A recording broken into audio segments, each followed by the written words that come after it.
The dusty stagecoach rattled to a stop in front of the weathered general store, and Beatrice Barrett pressed one trembling hand against her slightly rounded belly, knowing her entire future balanced on whatever happened in the next few minutes. She had written to Harrison Montgomery 3 months ago, responding to his advertisement for a mail-order bride, and they had exchanged exactly 4 letters before she had made the desperate decision to accept his proposal. What she had not mentioned in any of those letters was the child growing inside her, a consequence of a brief romance with a banker's son in Philadelphia who had disappeared the moment she told him about the baby. Her family had given her 2 choices: enter a home for unwed mothers and give up the child, or find a husband quickly. So here she was in Beaver, Utah, in the summer of 1882, about to face a man who thought he was getting an innocent bride. The stagecoach driver, a grizzled man with kind eyes, helped her down and handed her the single trunk that contained everything she owned. "You sure about this, miss? I can take you back to Salt Lake City with me tomorrow if things do not work out." Beatrice squared her shoulders, smoothing down the traveling dress that still mostly hid her condition. "Thank you, but I will be fine." She hoped that was true. Through her correspondence, Harrison had seemed kind, thoughtful even. He ran a cattle ranch outside of town and had written about the loneliness of the land, about wanting someone to share his life with. He was 28 years old, had built his ranch from nothing over the past 7 years, and wanted a family. That last part had made her decision both easier and infinitely more complicated. The general store door opened, and a man stepped out into the afternoon sun. Beatrice's breath caught. Harrison Montgomery was tall, easily over 6 feet, with broad shoulders that spoke of hard physical labor.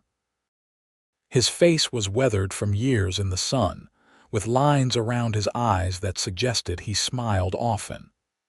Those eyes, a striking blue-green like deep water, fixed on her with an intensity that made her knees weak. He removed his hat, revealing dark brown hair that needed a trim, and approached slowly as though she might bolt like a wild horse. "Miss Barrett." His voice was deep, warm, and gentler than she expected. Beatrice managed a nod, not trusting her voice. "I am Harrison Montgomery." "Welcome to Beaver." He smiled then, transforming his serious face into something that made her heart skip. "I hope the journey was not too difficult."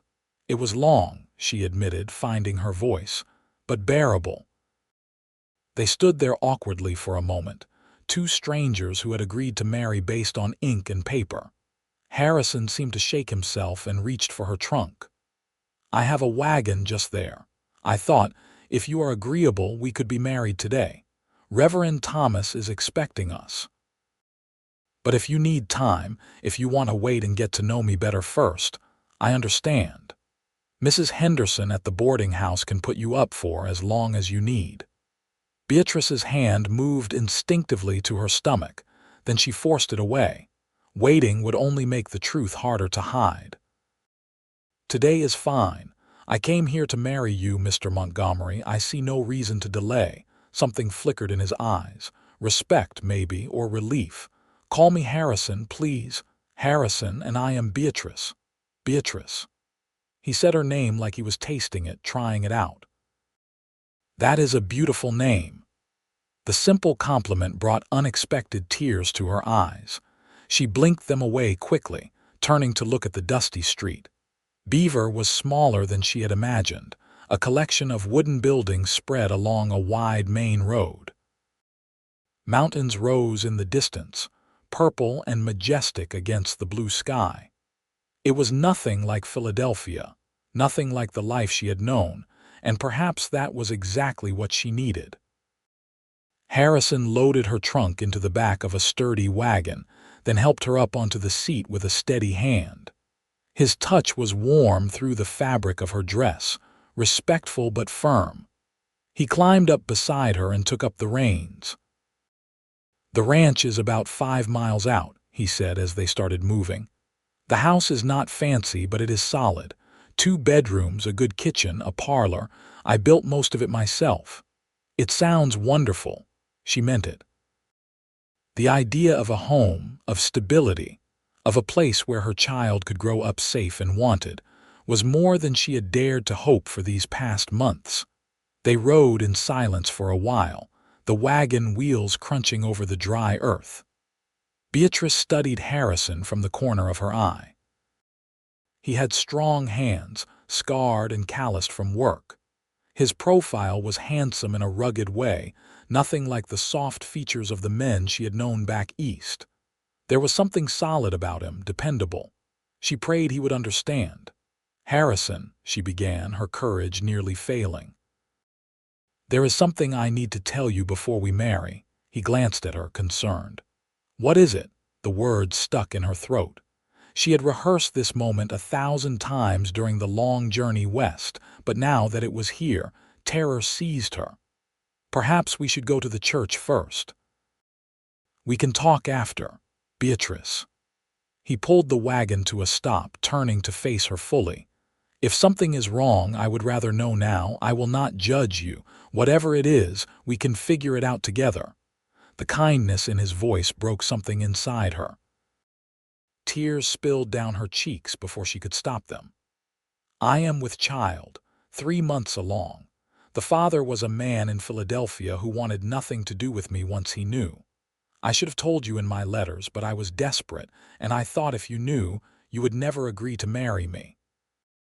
I understand if you want to send me back. I understand if you think I deceived you. But I want you to know that I will be a good wife, and I will work hard, and I will never give you cause to regret taking me in if you still will have me." She could not look at him. She stared at her hands, twisted together in her lap, waiting for the rejection she deserved. The silence stretched so long she thought he might not respond at all. Finally, he reached out and gently lifted her chin until she had no choice but to meet his eyes. "Then we start our family early." Beatrice blinked, certain she had misheard. "What?" "I said we start our family early." Harrison's thumb brushed away a tear on her cheek. "I wanted a wife and children. You are giving me both. The timing is not what I expected, but that does not make it wrong. But the baby is not yours. It is another man's child. It will be mine the moment we say our vows." His voice was firm, leaving no room for argument. "Any child raised under my roof carrying my name is mine. I will not have you thinking otherwise, and I will not have the child thinking otherwise. Do you understand?" She could barely breathe. "Why? Why would you do this?" Harrison looked away out at the distant mountains. "My mother was in a similar situation when she met my father. Her first husband died in the war, leaving her pregnant and alone. My father married her, raised my older brother as his own. I never knew the difference until I was grown. He was the best father a man could ask for. I figure if he could do that, so can I. Besides," he looked back at her, a small smile on his lips, "I have been alone for a long time. The idea of instant family sounds pretty good to me." Beatrice did not realize she was sobbing until Harrison pulled her against his chest, holding her while she cried out months of fear and shame and desperate hope.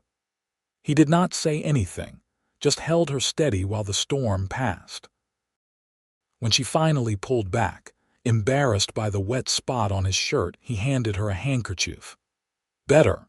Yes, thank you. I am sorry. I do not usually fall apart like that. You have been carrying a heavy burden alone. Sometimes falling apart is necessary." He picked up the reins again. "Ready to get married?" she laughed, a shaky but genuine sound. "Yes. Yes, I am." The church in Beaver was a simple white building with a cross on top. Reverend Thomas was waiting inside, a thin man with a gentle manner and wire-rimmed spectacles. 2 townspeople were there to serve as witnesses. A woman named Sarah, who ran the boarding house, and a rancher named Tom, who was apparently Harrison's nearest neighbor. The ceremony was brief.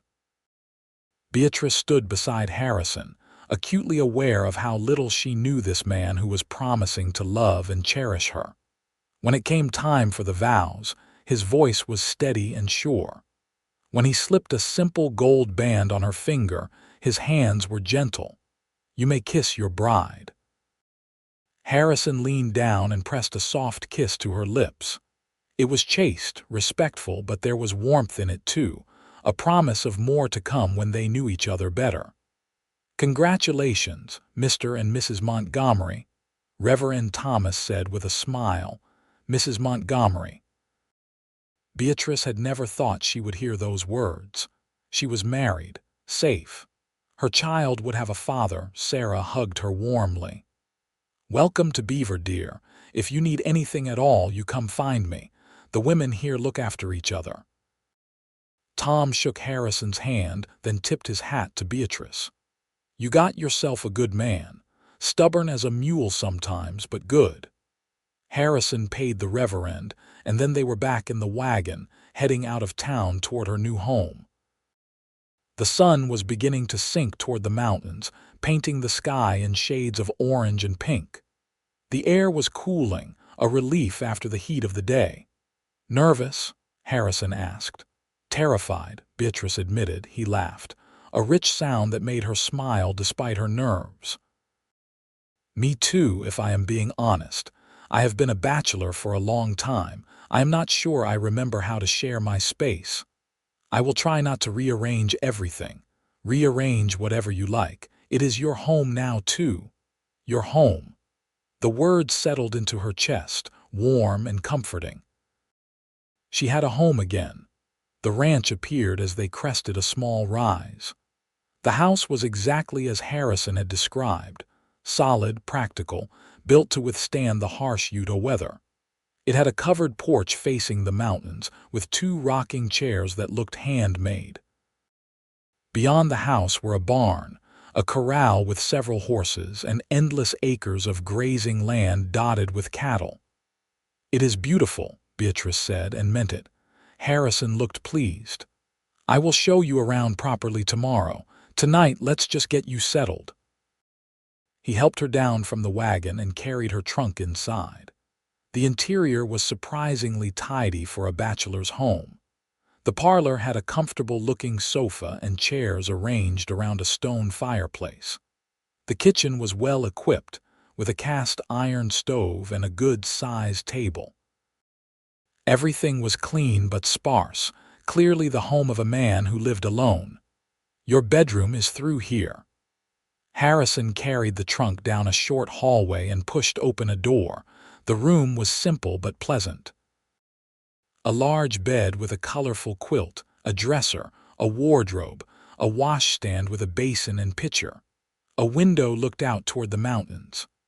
"I will be in the other bedroom across the hall," Harrison said, setting the trunk down.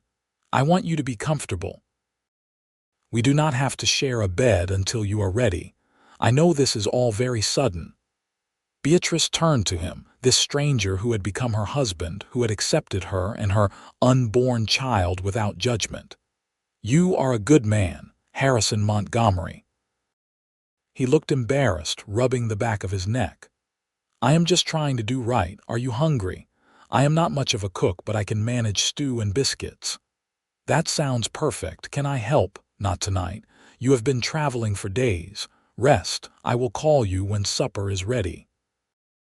Beatrice sank onto the bed after he left, suddenly exhausted. She pressed both hands to her belly where the baby was a small but definite swell. "We are going to be all right," she whispered. "We have a home. We have someone who wants us." For the first time in months, she believed it might be true. Supper was surprisingly good. Harrison had not exaggerated his cooking skills, but the stew was hot and filling, the biscuits fresh.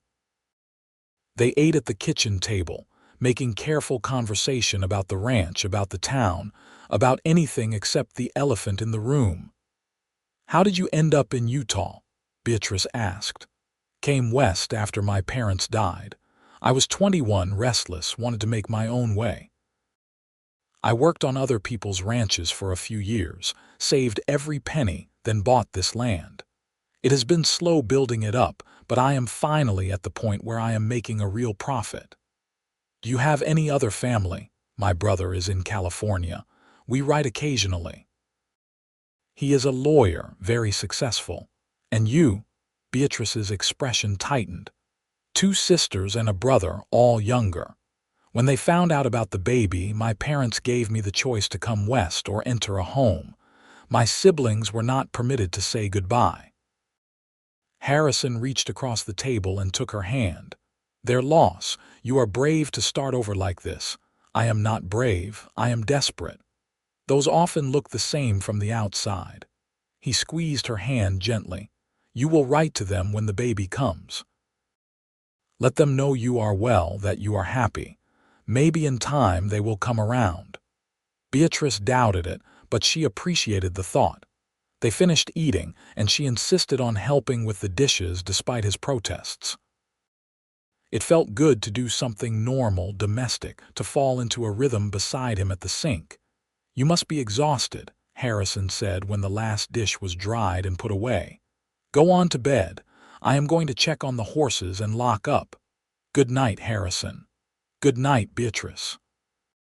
In her new bedroom, Beatrice changed into a nightgown and climbed between clean sheets. The bed was comfortable, the quilt soft. Through the open window, she could hear the sound of crickets and the distant lowing of cattle. It was so different from the city sound she had known all her life, but not unpleasant. She heard Harrison come back inside, heard his footsteps in the hallway, heard the door to his room open and close.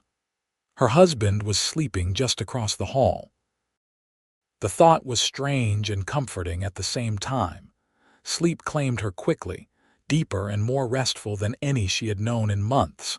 She woke to the smell of coffee and the sound of someone moving in the kitchen. Sunlight streamed through the window, golden and warm. Beatrice dressed quickly in a simple day dress and ventured out. Harrison was at the stove, frying eggs and bacon. He had clearly been up for hours, already dressed for work in worn trousers and a work shirt. Morning. I hope I did not wake you. I am used to getting up early. What time is it? A little after 6. I have already fed the horses and milked the cow. Breakfast is almost ready. Beatrice felt useless. I should have been up to do that. I am sorry, I do not usually sleep so late. You needed the rest, do not apologize. He plated the food and brought it to the table. Besides, you are going to have plenty to do once you settle in, if you want to take over the house duties. I have been handling everything myself, but I would not mind having more time for the ranch work. They ate together, and afterward, Harrison showed her around the property properly. The barn housed 6 horses, a milk cow, and a dozen chickens. The horses were beautiful, well cared for, and clearly Harrison's pride. He introduced each one by name, told her their personalities and quirks. Do you ride? He asked. A little. I have not been on a horse in years. I will teach you once the baby comes. It is important out here to be able to get to town on your own if you need to. Once the baby comes. He said it so naturally, as though the child was already part of their lives, already his concern.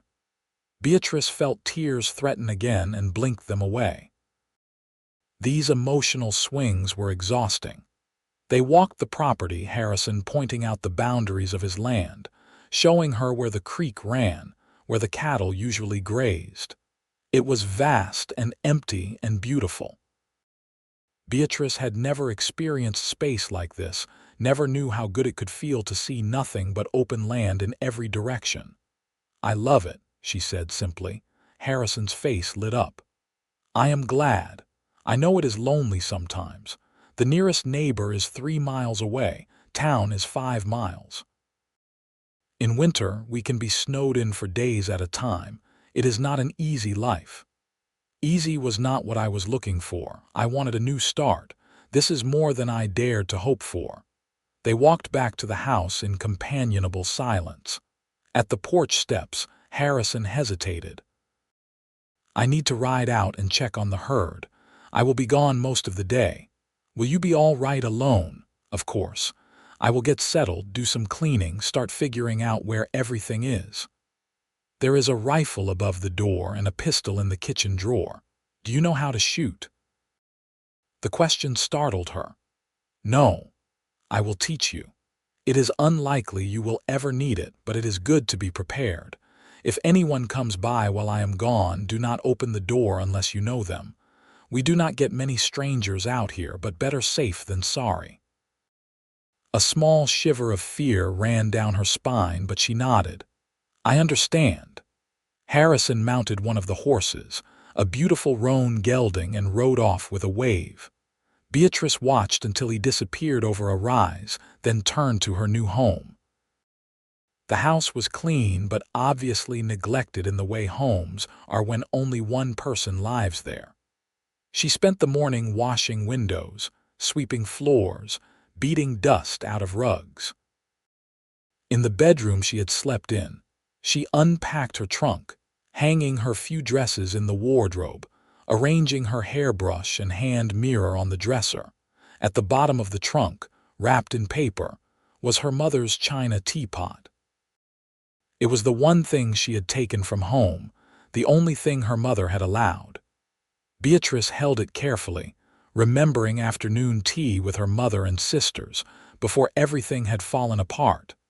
She placed it on the kitchen shelf, a small piece of her old life in her new one. She made lunch from the supplies in the pantry and ate alone, then spent the afternoon exploring the kitchen, learning where things were kept, planning meals in her head. The garden behind the house was overgrown but still producing. She picked tomatoes, beans, and squash, mentally cataloging what needed to be done to bring it back to full productivity. Harrison returned as the sun was setting, dusty and tired but smiling when he saw her on the porch. Did you have a good day? Very. The house is cleaner and I found your garden. It needs work, but I can fix it up.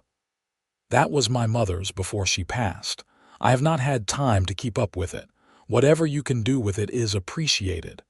They fell into an easy pattern over the next week. Harrison would rise early, do the morning chores, and eat the breakfast Beatrice prepared. Then he would ride out to work the ranch while she managed the house. Evenings they spent together, eating supper, talking, slowly learning about each other. Beatrice discovered that Harrison loved to read and had a small collection of books. He loaned her a well-worn copy of Shakespeare's sonnets, and they would sometimes read to each other in the evening. He had a good voice for it, deep and expressive. She learned that he had a dry sense of humor, that he sang while he worked outside, that he was patient with the animals and meticulous about maintaining his equipment. She learned that he took his coffee black, preferred savory foods over sweet, and had a terrible habit of forgetting to hang up his hat. Harrison learned that Beatrice was tougher than she looked, that she worked from dawn until dusk without complaint. He discovered that she hummed while she cooked, that she had a talent for growing things, and that she cried at happy endings in books. He learned that she startled at loud noises, that she was shy about asking for things she needed, and that she still had nightmares sometimes that left her pale and shaken in the morning. On those mornings, he would make her sit down and drink tea while he finished breakfast, and he would not ask questions, just give her time to gather herself. They were becoming friends, Beatrice realized. It was unexpected and precious. She had thought a mail-order marriage would be a business arrangement at best, quietly miserable at worst. Instead, she found herself looking forward to Harrison coming home each evening, found herself laughing at his jokes, found herself watching him when he did not notice and feeling warmth spread through her chest. 3 weeks after her arrival, she was in the garden when a wave of dizziness swept over her. She sat down hard, black spots dancing in her vision. The world tilted sideways. When she came to, she was in Harrison's arms. He was carrying her toward the house, his face tight with worry. Beatrice. Can you hear me? I am all right. I just got dizzy. You fainted.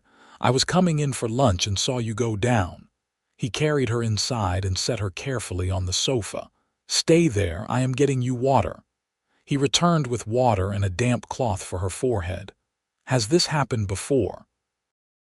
A few times. The baby.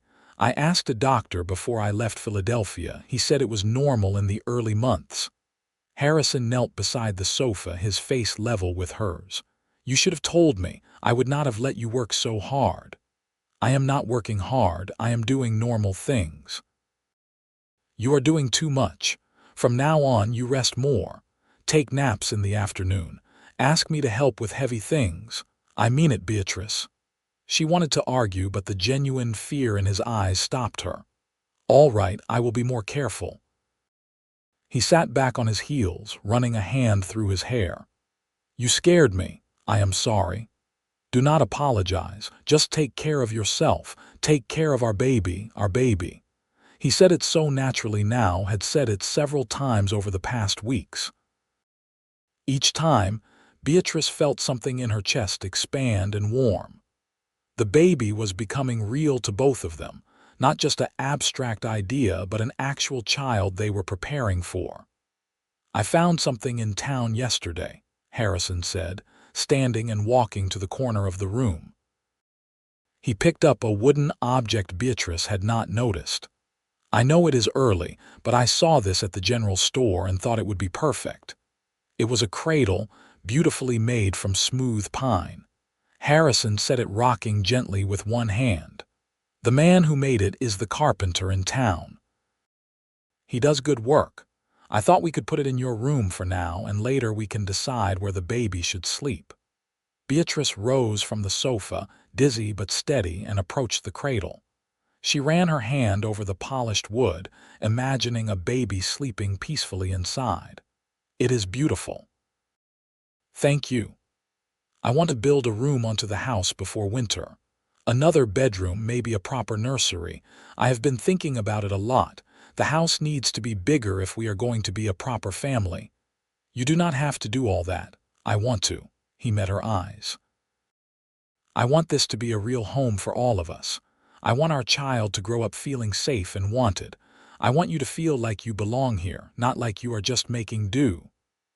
I do feel like I belong, Beatrice said softly. More than I ever did in Philadelphia. Something shifted in Harrison's expression. He reached out and tucked a strand of hair behind her ear, his fingers lingering against her cheek. I am glad you came here. I know the circumstances were not ideal, but I would not change it now. You being here, it feels right. Beatrice's breath caught. They were standing very close. She could see flecks of gold in his blue-green eyes, could feel the warmth radiating from him. I feel the same way. Harrison leaned in slowly, giving her time to pull back. When she did not, he kissed her. It was different from the brief kiss at their wedding. This one was deeper, more certain, full of the feelings that had been building between them for weeks. When they broke apart, Harrison rested his forehead against hers. I am falling in love with you, Beatrice. I know we have not known each other long, and I do not expect you to feel the same way yet, but I need you to know. This is not just an arrangement for me anymore. Joy flooded through her. It is not just an arrangement for me either. I think I have been falling in love with you since the day you said we would start our family early. He kissed her again, deeper this time, his arms wrapping around her. Beatrice pressed close, mindful of the baby between them, feeling cherished and safe and wanted. I think we should move you into my room, Harrison murmured against her hair. If you are ready, I want to fall asleep with you beside me. I want to wake up with you there. Yes, Beatrice whispered. I am ready.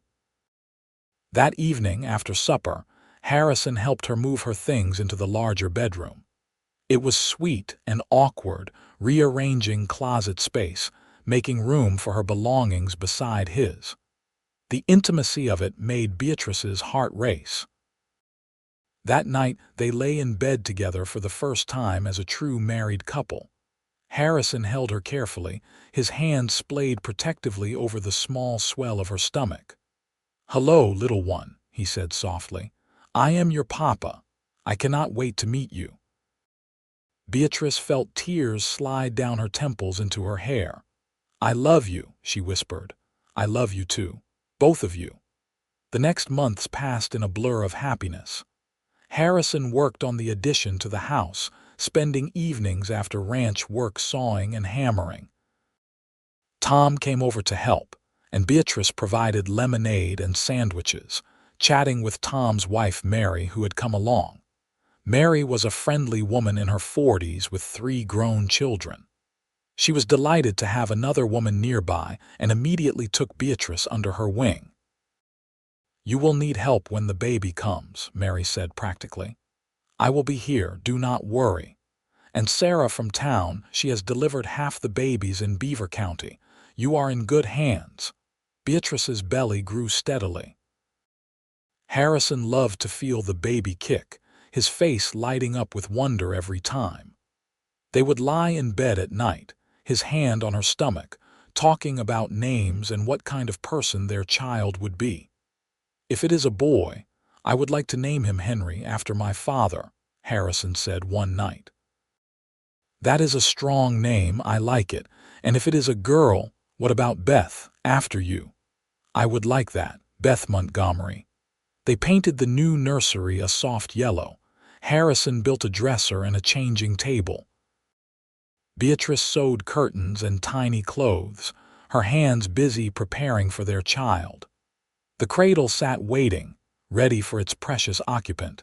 In late December, when Beatrice was 8 months along, a terrible storm swept through Utah. Snow fell for 3 days straight, trapping them inside. Harrison made sure the animals were sheltered and the house was stocked with wood for the fire, then settled in to wait it out. On the 3rd day, Beatrice woke to a sharp pain low in her belly. She lay still, hoping it would pass. When it came again, stronger, she knew. "Harrison," she said quietly. He was instantly awake. "What is wrong, the baby? It is coming." Harrison went pale. "But it is too early. You are not due for another month, I know, but the baby does not care about the schedule." He scrambled out of bed, pulling on clothes.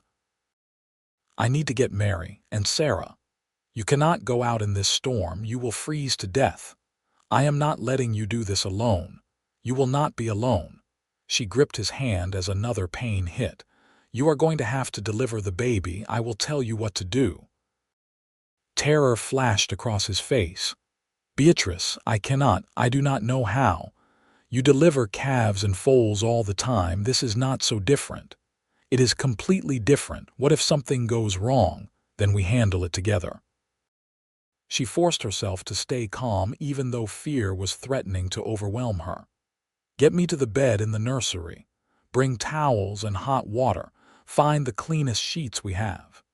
Harrison did as she instructed, his hands shaking but steady. He built up the fire until the room was warm, brought everything she asked for, and then knelt beside the bed. "Tell me what to do." The labor was long and hard.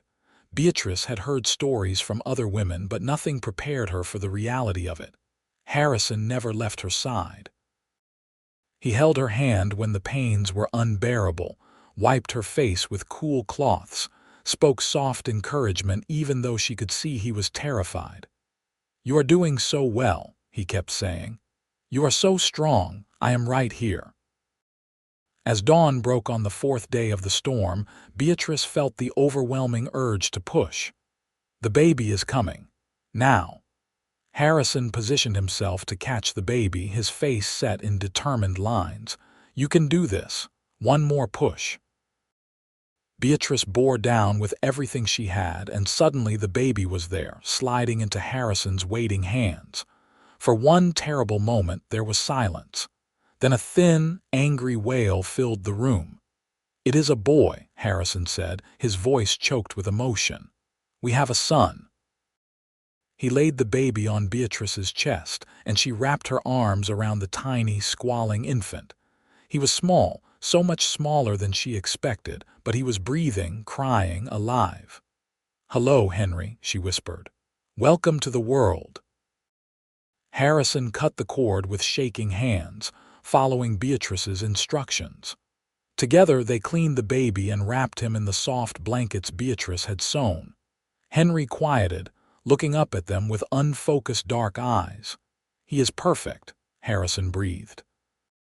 He leaned down and kissed Beatrice gently. "You are amazing. I have never seen anything so brave. We did it together." Harrison climbed carefully onto the bed beside them, and they lay there together, the three of them, exhausted and awed. Through the window, the snow was finally stopping. The storm was over. Little Henry was tiny but healthy. When the snow cleared enough for travel 3 days later, Harrison rode to get Mary and Sarah. Both women examined the baby and pronounced him thriving despite his early arrival. "He will need extra care and feeding," Sarah said. "Keep him warm, keep him fed often. But he is a fighter. Look at those lungs." Indeed, Henry had no trouble making his needs known. He ate and slept and cried with impressive energy. Beatrice was exhausted but happier than she had ever been. Harrison was completely smitten, spending every free moment holding his son, talking to him, singing soft lullabies in his deep voice. "I never knew I could love someone this much this fast," Harrison confessed one evening as he rocked Henry to sleep. "I look at him and my heart feels too big for my chest." Beatrice watched her husband with their son, and she thought she might burst with happiness. This man who had taken her in when she was desperate, who had claimed her child as his own without hesitation, who had delivered their baby in the middle of a snowstorm, and who now cradled him like he was made of glass. How had she gotten so lucky? Christmas came a week late that year, celebrated when the snow had cleared enough for Tom and Mary to visit. They brought gifts: a knitted blanket from Mary, a wooden rattle that Tom had carved. Harrison gave Beatrice a beautiful shawl from the general store, soft wool dyed a deep blue. "I ordered it months ago," he admitted. "I wanted you to have something special." Beatrice gave him a new pair of work gloves she had sewn and a book of poetry she had ordered from Salt Lake City. They exchanged gifts over a simple meal, Henry sleeping peacefully in his cradle nearby. "To family," Harrison said, raising a glass of cider. "To family," everyone echoed. That night, after their guests had gone home and Henry was sleeping, Harrison and Beatrice lay in bed together. "I have been thinking," Harrison said. "Henry should have brothers and sisters." "Not right away, but eventually. I want a house full of children if you are willing." Beatrice snuggled closer. "I would like that. A big, noisy, happy family. Nothing like how we both grew up." "Exactly. We will do better." They fell asleep tangled together, and when Henry woke in the night, Harrison was the one who got up to change him and bring him to Beatrice to feed. He always waited with them, his hand on Beatrice's shoulder, watching his son eat with an expression of profound contentment. Winter gave way to spring. Henry grew bigger and stronger, his eyes changing from dark blue to the same blue-green as his father's. He learned to smile, and Harrison would do anything to earn one of those toothless grins. "He likes you best," Beatrice teased. "Impossible. He knows you are the one who feeds him. I am just the entertainment." But it was clear that Henry adored his father. He would track Harrison with his eyes, coo when Harrison spoke to him, calm immediately when Harrison picked him up. On a warm day in May, a letter arrived from Philadelphia. Beatrice recognized her younger sister's handwriting and opened it with shaking hands. The letter was short, but momentous. Her sister wrote that their parents had been asking about her, that they had felt terrible about how things had ended. Her mother wanted to know if Beatrice was well, if she was happy. Her sister included her own note: "Please write back. I miss you." Beatrice showed the letter to Harrison. "What should I do?" "Write back. Tell them about Henry, about the ranch, about us. Let them know you are more than all right. Whether they respond with acceptance or not is their choice, but you will know you tried. So Beatrice wrote a long letter to her family. She told them about Harrison, about the ranch, about the snowstorm and Henry's birth. She included a photograph that a traveling photographer had taken of their family. Harrison standing tall with his hand on Beatrice's shoulder, Beatrice sitting with Henry in her arms, all three of them smiling. She sent the letter and tried not to hope too much. The response came 6 weeks later. Her mother wrote that she was proud of her, that she had clearly made a good life. She asked permission to visit when the weather was cooler, to meet her grandson. Her father added a stiff but sincere postscript, saying he had been wrong to give her an ultimatum, that he hoped they could rebuild their relationship. Beatrice cried reading it, and Harrison held her while she did. "We can add more rooms to the house," he said. "Make space for visitors. Your family is welcome here anytime." In July, Beatrice realized she was pregnant again. She told Harrison over breakfast, and he whooped so loud it made Henry jump and start crying. Harrison apologized, picking up his son. "Sorry, little man. Papa is just excited. You are going to be a big brother." This pregnancy was easier than the first. Beatrice knew what to expect, and she was not carrying the weight of shame and fear. She was healthy and happy, with a husband who adored her and a son who was thriving. In the evenings, Harrison would talk to her belly, telling the baby about the ranch, about Henry, about how loved they were. Henry would pat Beatrice's stomach with his chubby hands, not understanding but wanting to participate. Beatrice's mother arrived in September, nervous and uncertain. But any tension melted when she saw her daughter glowing with health and happiness, when she held her grandson for the first time, when Harrison welcomed her warmly and showed her around the ranch with obvious pride. "You have done well for yourself," her mother said on her last night there.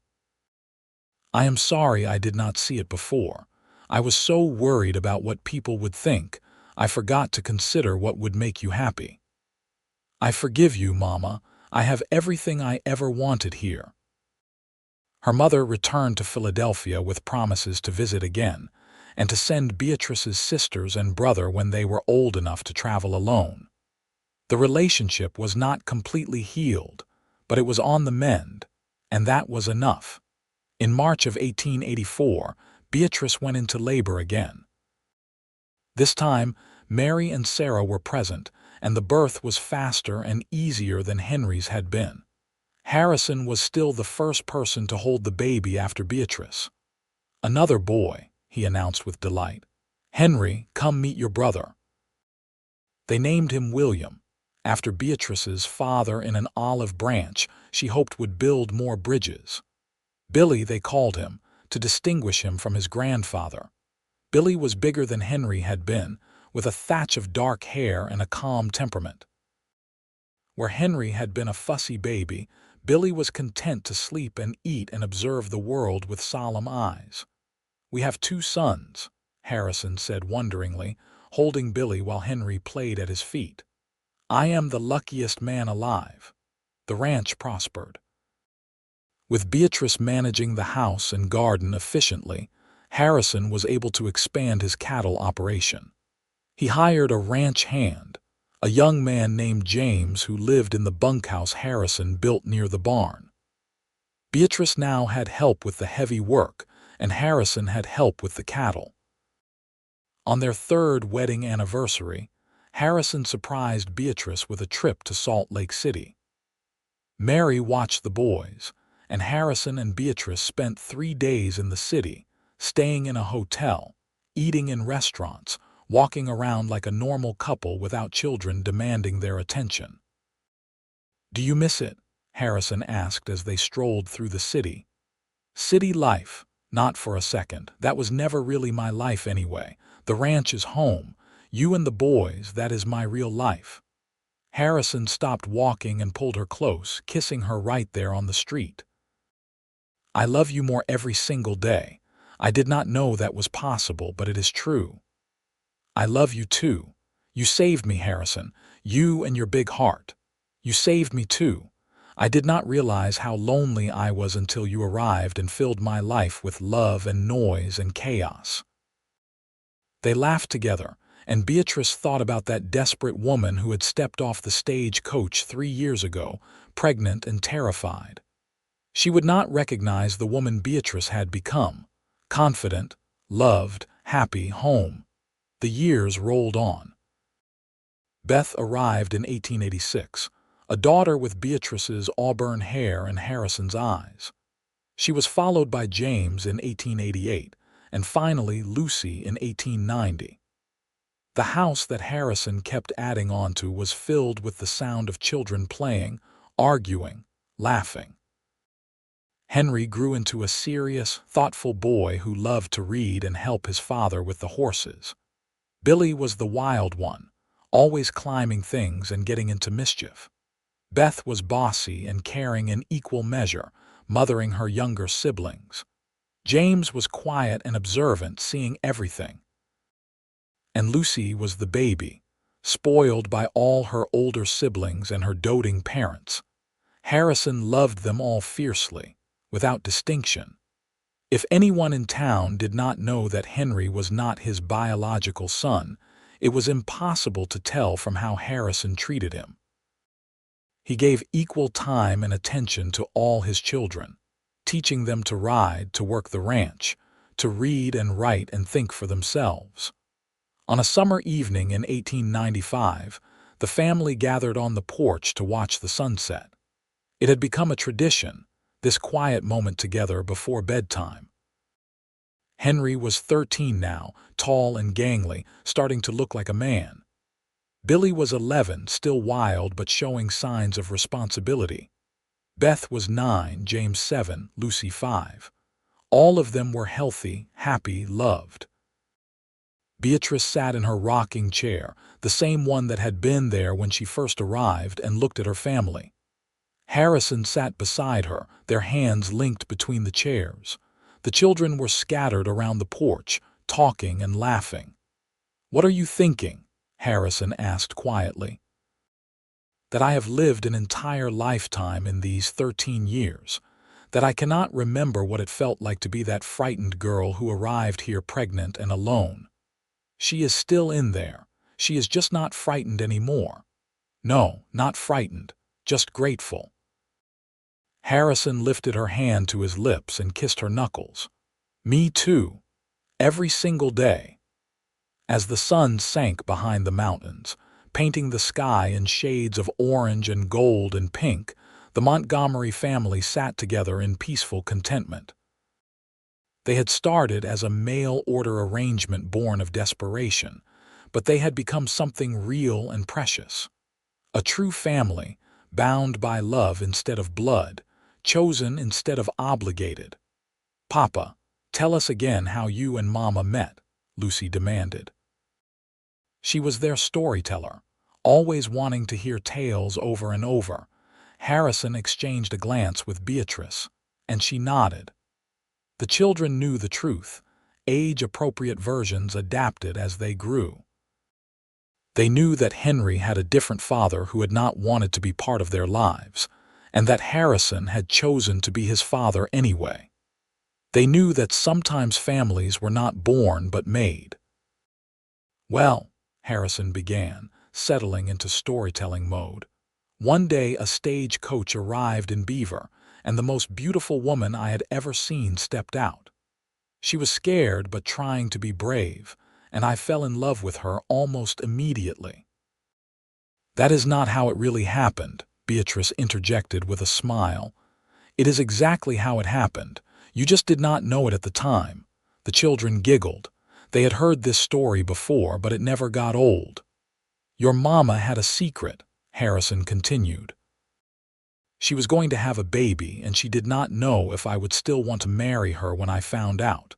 But you know what I said. Then we start our family early. All 5 children chorused. That is right. And I have never regretted that decision for one single moment." Your mama and all of you are the greatest blessings of my life." Beth climbed into Beatrice's lap, even though she was getting too big for it. "We are lucky to have you both." "We are the lucky ones," Beatrice said, kissing her daughter's hair. As darkness fell and the stars began to emerge, the family moved inside. There were bedtime routines to complete, children to tuck in, prayers to be said. Harrison and Beatrice moved through it all with practiced ease, a partnership honed over years of shared life. Finally, the house was quiet, all 5 children asleep. Harrison and Beatrice retreated to their bedroom, tired but satisfied. They changed for bed and climbed under the quilts, finding their familiar positions. Beatrice tucked against Harrison's side, his arm around her, her head on his chest. 5 children, Harrison mused. When did we become the people with 5 children? Somewhere between Beth and James, I think. He chuckled, and she felt the rumble of it under her ear. "Do you ever think about having more?" Harrison Montgomery. "I am 35 years old and exhausted." 5 is plenty. Fair enough. 5 is a good number. They lay in comfortable silence for a while. Outside, a coyote howled in the distance. The house creaked and settled around them, familiar and safe. "Beatrice?" Thank you." She lifted her head to look at him. "For what?" "For getting on that stage, Coach, for trusting me, for building this life with me, for giving me these children, for loving me, for everything." Beatrice smiled and kissed him softly. "You saved my life, Harrison. You took a desperate pregnant woman and gave her a home, a family, love, purpose. I am the one who should be thanking you. Then let's agree we saved each other. Deal." They kissed again, deeper this time, still in love after all these years, still finding comfort and passion in each other's arms. They had built something beautiful together from unpromising materials. A mail-order arrangement, an unexpected pregnancy, 2 lonely people taking a chance on each other, and it had worked. Against all odds, despite the difficulties, through hard times and good times, they had built a real marriage, a real family, a real life full of love. As Beatrice drifted off to sleep in her husband's arms, safe and warm and home, she thought about that scared girl on the stagecoach and wished she could tell her that everything would turn out better than she could possibly imagine. That the cowboy waiting for her would say the exact right words. "Then we start our family early." That those words would be the beginning of the greatest love story she could have ever dreamed, but that girl would find out soon enough, just as Beatrice had. Sometimes the best things in life come from the most unexpected places. Sometimes family is not about blood but about choice. Sometimes love is not about perfection, but about 2 people deciding to build something beautiful together, one day at a time. The Montgomery family had started with a leap of faith and a generous heart. They had grown through hard work, commitment, and love. And they would continue, generation after generation, built on the foundation that Harrison and Beatrice had laid. That family is what you make it. That love is a choice you make every day. And that's sometimes the bravest thing you can do, is trust a stranger with your heart. In the years that followed, the Montgomery ranch continued to thrive. Henry grew into a fine young man who eventually took over much of the ranch operations, working side by side with his father. He never forgot that Harrison had chosen to be his father, and their bond was unbreakable because of it. Billy found his calling as a horse trainer, developing a reputation throughout Utah for his skill with difficult animals. Beth married a teacher in town and gave Beatrice and Harrison their first grandchildren. James became a veterinarian, traveling back and forth between Beaver and Salt Lake City for his studies, but always coming home. Lucy, their baby, surprised everyone by becoming a writer, penning stories about the West that were published in magazines back east. Beatrice's family came to visit regularly over the years, the rift healed by time and the undeniable happiness of Beatrice's life. Her younger sisters became close with her daughters, forming bonds that transcended the years of separation. Harrison and Beatrice grew old together on the ranch they had built. They watched their children grow and have children of their own. They celebrated anniversaries and birthdays, mourned losses, and cherished victories. Through it all, they remained devoted to each other, still holding hands on the porch, still stealing kisses when they thought no one was looking, still completely in love on their 30th wedding anniversary. Surrounded by children and grandchildren, Harrison stood up to make a speech. 30 years ago, I placed an advertisement for a mail-order bride because I was lonely and wanted a family. What I got was so much more than I could have imagined. Beatrice, you brought light into my life. You gave me children and grandchildren, love and laughter, purpose and joy. You turned a house into a home and a lonely cowboy into the happiest man alive. I would do it all again in a heartbeat. Beatrice was crying by the time he finished. I stepped off that stagecoach terrified of what I would find. Instead, I found acceptance, kindness, and love beyond measure. Harrison, you are the best man I have ever known. You proved that family is not about how it starts, but about how you choose to love each other every single day. Thank you for choosing me. Thank you for choosing us. The family cheered and applauded. The grandchildren, who ranged from babies to teenagers, looked at their grandparents with awe and admiration.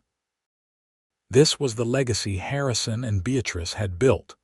Not just a successful ranch, but a family bound by love. A testament to the power of choosing each other, of building something beautiful from humble beginnings.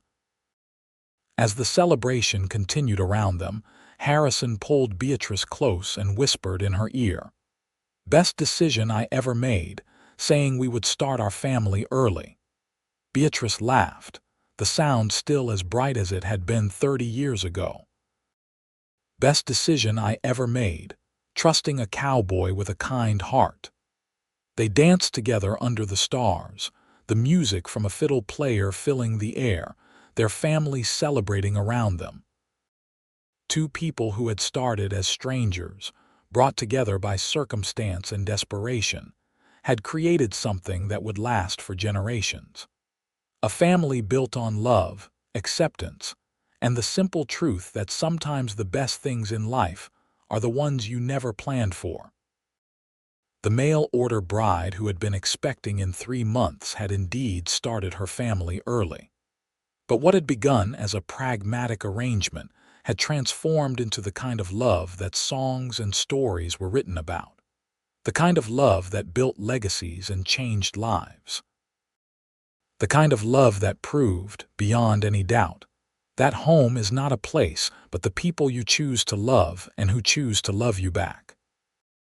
As the evening wore on and the party began to wind down, Harrison and Beatrice found themselves back on their favorite spot on the porch, watching their family say goodbyes and head to their various homes. The ranch was quiet again, just the two of them like it had been at the start, though now surrounded by so much more. "Tired?" Harrison asked, pleasantly so. "It was a beautiful day." "They are all beautiful days with you." Beatrice leaned her head on his shoulder, and they sat there together as the sun set one more time over the mountains they both loved. Tomorrow would bring new challenges, new joys, new moments to treasure. But for now, they simply sat together. Two people who had taken a chance on each other and built a life beyond their wildest dreams. The mail-order bride and the cowboy had found their happy ending, not because everything had been easy, but because they had chosen each other every single day. In the end, that was what mattered most. Not how their story had begun, but how they had chosen to write it together, page by page, moment by moment, heartbeat by heartbeat. And they lived happily ever after. not in the fairy tale sense of perfect ease, but in the real and beautiful way that happens when two people commit to loving each other through everything life brings. Their family would continue for generations, all of them knowing the story of how it began, with a desperate woman, a kind man, and 6 words that changed everything. Then we start our family early. Those words had been the foundation of everything good in both their lives. And as Harrison and Beatrice sat together on their porch, watching the stars emerge one by one in the darkening sky, they knew without question that they would make the same choices all over again. Because the best love stories are not the ones that start perfectly, but the ones where two people decide to build something beautiful together, no matter what comes their way. The end.